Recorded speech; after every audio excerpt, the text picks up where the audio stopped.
the Doulas with the Maya's Nest. Today we're going to be chatting a little bit about home birth. And one of our viewers, Allison, writes in, Dear Maya's Nest, we're planning on a home birth for this little one after 2 previous complication-free hospital births. Do you have any tips or tricks for that transition? I'm not entirely sure what to expect, save panic and pain. And I really want this to be an experience for our kids as much as for Adam and I, but I'm not quite sure how to prepare.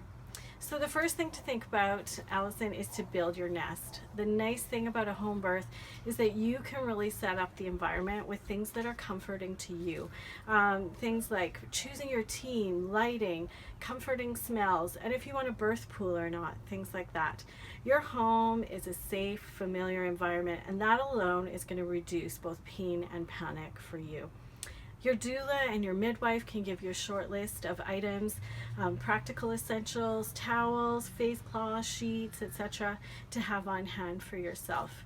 For the littles, of course, every family is unique in how they handle this, so I'm just going to share some tips and tricks from some other home birthing families I've worked with in the past, in the hopes it could be maybe a springboard for you, thinking what may or may not work for your family. One great thing that people have tried is doing both a day plan and a night plan. And that might even vary by child depending on their age and stage. It might look something like, if baby comes at night, maybe we get the kids up only for pushing time, or maybe just once the baby is born. Maybe the plan's to move everyone to our bed after and have a snack and a snuggle and a little family celebration afterwards, that kind of thing. For daytime, you're going to want to plan on things like snacks, juice, activities, have all those things prepared, knowing that kids move and change frequently, and they may want to wander in and out a bit. So just thinking about that ahead of time, and obviously you're going to personalize what that's going to look like for your kids and your family. You want to give some consideration to having extra hands on deck just for the kids. So is it going to be that your partner or your doula will be helping? And what would that mean in terms of being available just for you?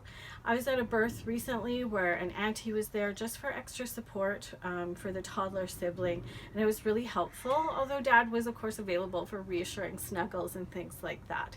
So just thinking about if you want to have those extra hands on deck and the practicalities of that.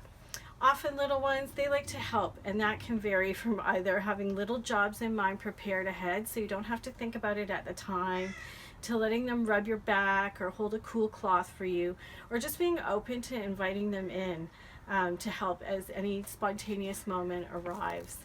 A super great tip is to prepare the kids ahead of time for sights and sounds. And in an age appropriate way, it's going to vary from different age groups, but you might want to say to them, when mommies have babies, they do lots of breathing or sometimes moaning or shouting, but I'm okay when that happens. And depending on age, you might want to share that some blood may be in the pool and that that's okay too, and just part of the process, just to reassure them ahead of time. Lastly, this is your special family event, and I mean, the sky is the limit on what you can do to celebrate and include your kids, from cutting the cord to a special ceremony or everyone getting together to sing happy birthday. The key is, even in the best planning, to remain flexible and just roll what feels best for you and your family in the moment. Congratulations in advance, Allison. And if you've been watching and have a question for the Maya's Nest doulas, visit our Facebook page and refer to Ask the Doulas in your post.